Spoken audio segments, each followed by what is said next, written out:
Welcome back to The Explainer. Today, we're flipping the script. We're going from passive listeners to active behavioral analysts. Look, we've all been there, right? You get that gut feeling someone is hiding something, but if you confront them head on, boom, they just get super defensive. So how do we actually uncover those hidden motives without ever dropping a direct accusation? Well, today we are going way beyond basic body language. We're digging into the absolute truth. And we're not just guessing here. The strategies we're diving into today come directly from Dr. David J. Lieberman's amazing book, You Can Read Anyone. We're tossing out intuition and, trying to analyze how someone crosses their arms or ties their shoes. Instead, we're packing our toolkit with highly accurate, road-tested psychological techniques to figure out what people are actually thinking. So, here's our game plan for today. First up, spotting high-stakes deception. Number 2, we'll look at the ultimate guilty reaction. Third, decoding those super subtle signs of agreement. And finally, number 4, how the exact words someone chooses can literally reveal the truth. Let's get right into it. Part 1. Are they hiding something? High-stakes deception. Okay, so think about it. If you ask a thief if they stole something, they'll say no. If you ask an innocent person, well, they'll also say no. We desperately need a better way. Enter the Dr. Bombay technique. This is based on a really fascinating psychological principle. Basically, a person shows equal interest in things they know absolutely nothing about, but their attention will unconsciously zero in on what they do know. Imagine a manager suspects an employee is secretly meeting with a rival. Let's call him Mr. Black. The manager could casually leave 3 files on the desk labeled green, blue, and black. If the employee's eyes immediately lock onto that black file, or even better, if they mechanically force themselves to look anywhere but that file, you've just snagged a massive, massive clue. Then there's this brilliant little move called the mind-reading strategy. It's so simple. You just casually state a fact to the room and watch how the baseline behavior shifts. An innocent person will naturally jump in and offer solutions, while a guilty person, they will instantly try to shift the topic, or they'll get visibly uncomfortable. So say a boss mentions that some office supplies are missing, and just ask for general advice. The innocent employee is going to happily brainstorm security ideas. The guilty one, though, they're going to squirm, try to change the subject, or out of nowhere swear up and down that they would never do such a thing.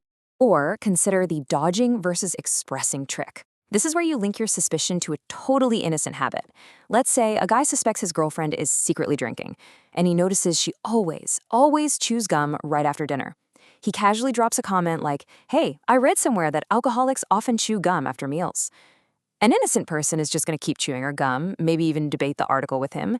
But if she actually is secretly drinking, the sheer fear of being caught is going to force her to alter her perfectly normal behavior. She'll probably stop chewing gum around him entirely. It's like a giant red flag. All right, moving on to part 2, the guilty reaction, defensiveness versus anger. Let's see how behavior totally morphs when we crank up the stress. This is exactly where we separate the truly innocent from the master deceivers. Imagine this scenario. A woman named Pauline finds out from her doctor she's contracted a disease, and she knows it definitely came from either Mike or Howie. Now, asking them directly, total dead end. So she calls them both up and simply announces, "I've been infected with this disease." Put yourself in that situation. How would the guilty person react compared to the innocent one? The reactions are literally night and day. The guilty person is going to instantly go on the defense. Mike says, "I didn't give it to you." Notice that? He assumes he's being accused. He doesn't even bother worrying about his own health because, well, he already knows he has it. But Howie, the innocent guy, he yells, "Wait, you gave it to me?" He is furiously, genuinely concerned about his own well-being. So the takeaway here is that an innocent person goes on the offensive out of pure self-preservation, while the guilty person immediately gets defensive to dodge the blame. Let's test this out again with an everyday example. We'll call it the printer test. A customer returns a printer in an unopened box, claiming it just never worked. The clerk opens the box and realizes a super expensive internal part is missing. Now, how does a totally innocent customer respond when told the machine is missing a part, compared to someone who just stole it?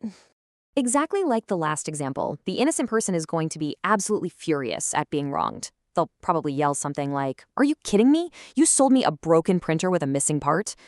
But the thief? They'll preemptively defend themselves against an accusation that hasn't even been made yet. They'll blurt out, "I didn't take the part out. It was like that when I bought it." Bam! They fall right into the trap. Which brings us to part 3, signs of agreement, low-stakes emotional decoding. Okay, so now we're pivoting from blatant, high-stakes lies to figuring out what people are passively hiding. Things like their true preferences, even when their lips are totally sealed. To decode these subtle little tells, Dr. Lieberman points us straight back to science with Pavlovian conditioning. This classical learning process proves that our past experiences totally dictate our current physical reactions.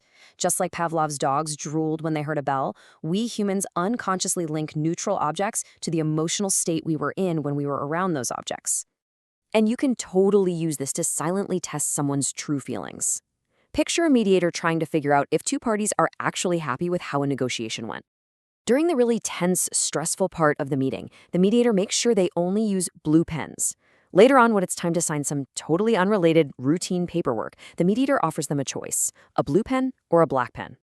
If one of the guys actively dodges the blue pen and insists on using the black one, guess what?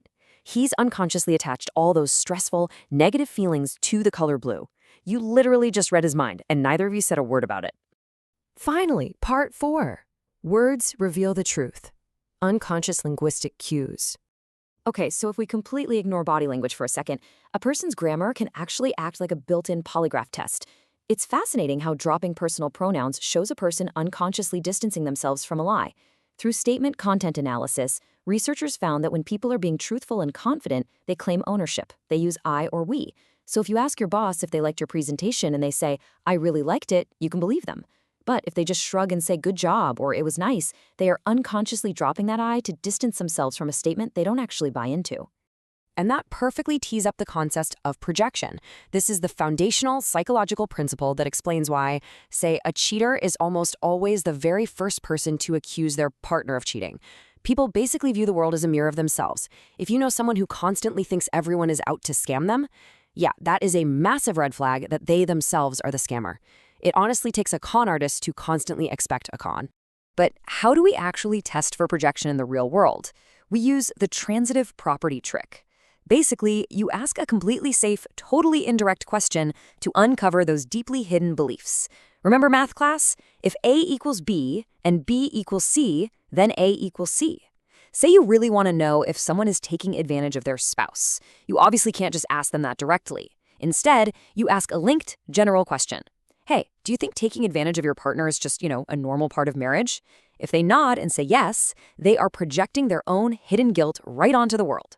You've uncovered the truth, and you did it safely and logically. To wrap this all up, there's a great quote by George Carlin. Honesty may be the best policy, but it's important to remember that apparently, by elimination, dishonesty is the second best policy. And that hits the nail on the head, right? That's exactly why we need this toolkit to navigate human behavior. People are always going to find a way to obscure the truth when it serves them. But now, by observing where their attention naturally flows, looking for defensive anger versus innocent anger, tracking their unconscious conditioning, and just listening to their pronouns, you can bypass the deception completely.